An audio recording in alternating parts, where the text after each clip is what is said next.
Go to the website below to purchase this beat.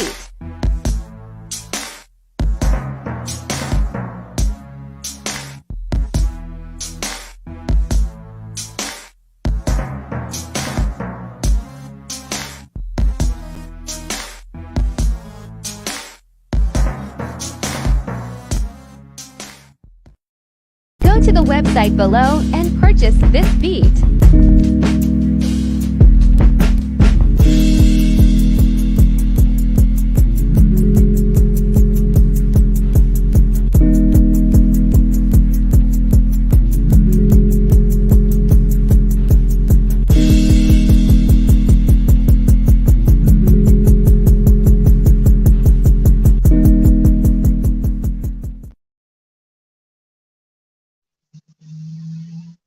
Go to the website below and purchase this beat.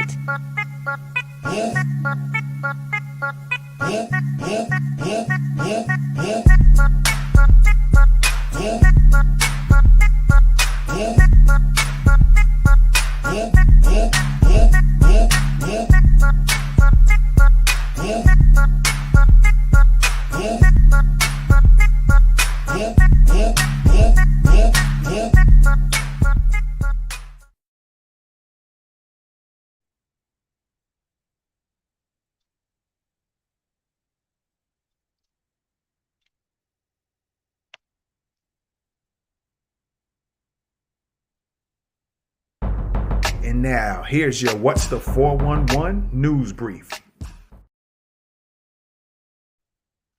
What's going on, everybody? Welcome to What's the 411. This is a news brief. We thank you for coming in. We thank you for tuning in. And it looks like this war has been exposing a lot of things here. It's been exposing the racism around globally that people still want to turn a blind eye to. And it's exposing even some people of the black race. It's showing you who's who and who's going to get down with who, in spite of the things that have been shown right in your face. Right? Regardless of it being in your face, there's still people that I don't know. I don't know, man. But anyway, we got a super negro, black man going to Ukraine to help fight with the Ukrainians. But he's from Detroit, and we all know, and for those who don't know, Detroit is not in the best of conditions. And being that he has a doctor in front of his name, I think Detroit can use his services as well. And to top it off, of course, his family members are not standing behind this decision. All right. So we're going to take a little look here. All right. We're going to break some things down. So let's check it out, man. All right. Let's look at it. Let's look at it. Let's look at it. Let's look at it. Here we go. All right. So Dr. M. Dujon Johnson's family is totally against his decision. All right. On Tuesday, Poland agreed to send fighter jets to the U.S., who would then supply them to Ukraine. Meanwhile, in Russia, McDonald's announced it was shutting down all of its restaurants, and as that all happens, a 62-year-old Detroit man is preparing to travel to Ukraine to fight. In just a few days, Detroiter Dr. M. Dujon Johnson says he will be on the front lines fighting the war against Russia. This upcoming Wednesday, March 9th, the 62-year-old, will be flying to Amsterdam, then Poland. From there, he plans to travel to Ukraine and immediately join the battle. Now, this is a 62-year-old man. He's been in the military before, and he just wants to help his people. Okay? All of Ukraine is a war zone, so to speak, said Dr. Johnson. So I'm going there to kind of help the Ukrainians defend their homeland. He's going to help Ukrainians defend their homeland. All right? Home 1+2. I get real-time information from Ukraine, from my contacts there, and they're really, really suffering. At Church of the King in downtown Berkeley, members prayed for Johnson's survival. Some Ukrainians even showed their gratitude. Some of them, right? Some of them. All right. Pastor, looks like Tal Sullivan, says their prayer requests are simple. We're praying for protection and God's provision, said Pastor Sullivan. We're inviting God to come and use him as he wants. Dr. Johnson has a military background serving with the Army. He also already spent 2 years in Ukraine working at a university. My job from 2018 to 2020 was to train university professors and graduate students on bringing transparency and democracy to the classroom, Dr. Johnson said. My question is, why couldn't he do the same thing in his home of Detroit? Why couldn't he train some professors, or even better yet, train some people maybe to be professors, right? And maybe help more students get into school so they can graduate. What a great idea. Ain't that ain't that right? So I don't get that one, man. It's crazy. Like I said, these things are exposing people and showing you the who's who. So when the smoke clears, you will know who's who. All right. Anyway, who would have figured I would be putting that to practice? I don't plan on coming back with a red, white, and blue, or blue and yellow flag over a box. Yeah, I know what that means. I'm coming right back here to Detroit and hopefully make Detroit better, like we all do. So why couldn't you just stick at home and make Detroit better? As you can imagine, Dr. Johnson's family is totally against his decision. All right. So there you go with that. Let's see if we can pull up some audio real quick before we get out of here. All right. Let's see if we can pull up some audio really fast. All righty.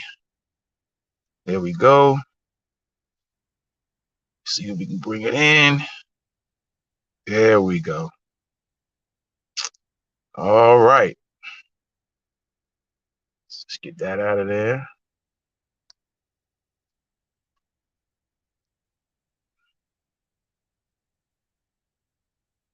All right, here we go.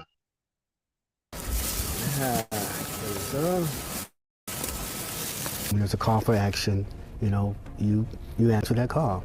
United States Army veteran Dr. M. Dujan Johnson unboxes military equipment sent to him by family. Johnson's making his final preparations before leaving to join Ukrainians in the battle for their country. But at some point, we have to decide we are our brother's keeper. And I feel very... Let me stop that right there. He said at some point we have to, I guess, realize we are our brother's keeper. Really, dude? You are your brother's keeper. The Ukrainians versus the Russians, and that's your brother.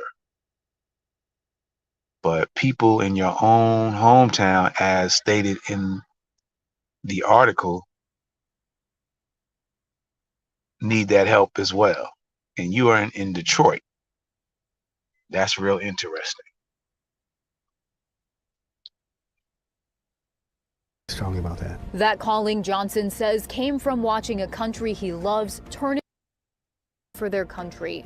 But at some point, we have to decide we are our brother's keeper. And I feel very strongly about that. That calling, Johnson says, came from watching a country he loves turn into a war zone following the Russian invasion. I feel that a foreign power, external power, can attempt to erase the identity and the sovereignty of a country, it's so blatant that it really struck a nerve with me.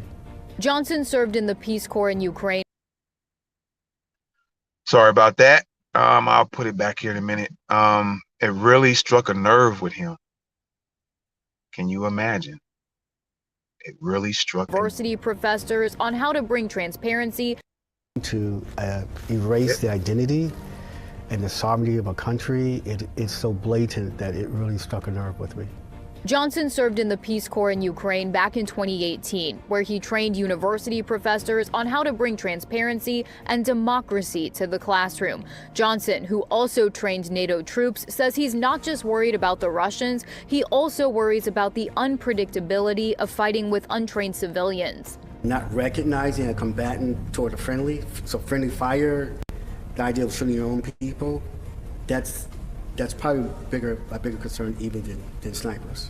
The 62-year-old says he's keenly aware of the dangers. As Johnson Sorry about that again. He said that he was worried about the possibility of civilians getting into the fight and them not really being trained, and they might shoot a friendly. Now, in the article, you heard him saying he wasn't planning on coming back in no box with no flags of the Ukrainian flag or the US flag on a box. And he already mentioned the possibilities of someone could be looking at him as an enemy as opposed to an ally. But yet he wants to go there. And then again, like I said, the optics of it all, him being a black man, he's going to Ukraine. Some people are going to look at it as, oh, that's very, very honorable of you. But given the fact that some Africans were rejected from getting on a train, this is per video, right? And then the Ukrainians were asking Africans that were there to help them fight. That's kind of interesting. Then I also heard some other comments on other platforms about, and coming from other black people, that, hey, you don't really know what's going on over there. And I found that really interesting. But again, like I said, this war is really exposing a lot of people. It's really exposing a lot of people. If you keep your ears and eyes on the different social media platforms and ears and eyes in the street, when you hear people talking, it's really exposing a lot of people. It's exposing the government. As a matter of fact, which could be an actual another news brief. Didn't Creepy Joe, didn't he pledge some X amount of dollars to put in for Ukraine in some form or fashion, some type of assistance? Again, things are getting exposed. Now we got the Ukrainians. He offered money to Afghanistan people, Asians, the Latino people. Even in New York, there are some, if I'm not mistaken, some Latino communities or Latino people that are not even citizens. They're going to be allowed to vote and get involved in the local government activities, and they're not even legal. This is really exposing a lot of stuff. But let's continue.